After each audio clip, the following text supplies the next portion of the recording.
జూలైలో కులగణన BC welfare ఆఫీసర్ల కసరత్తు ఎన్నికల కోడ్ ముగిసిన తర్వాత గైడ్ లైన్స్ ఖరారు బీసీ ప్రజా సంఘాలు పార్టీల నుంచి అభిప్రాయ సేకరణ రాష్ట్రంలో కులగణన చేపట్టేందుకు బీసీ వెల్ఫేర్ అధికారులు కసరత్తు చేస్తున్నారు ఎన్నికల కోడ్ ముగిసిన తర్వాత గైడ్ లైన్స్ ఖరారు చేయనున్నారు అంతకంటే ముందు బీసీ ప్రజా సంఘాలు పార్టీల నుంచి సలహాలు సూచనలు తీసుకోనున్నారు మరో వారం రోజుల్లో ఎన్నికల కోడ్ ముగియనున్న నేపథ్యంలో అప్పటి వరకు గ్రౌండ్ వర్క్ పూర్తి చేయాలని అధికారులు భావిస్తున్నారు ఎన్నికల కోడ్ ముగిసిన తర్వాత సీఎం రేవంత్ రెడ్డితో మంత్రి పొన్నం ప్రభాకర్ సమావేశమై గైడ్ లైన్స్ పై చర్చించనున్నట్టు తెలిసింది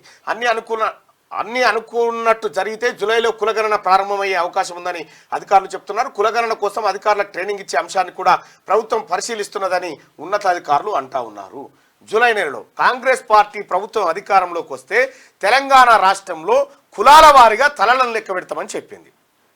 అన్నట్టుగానే జూలై మాసంలో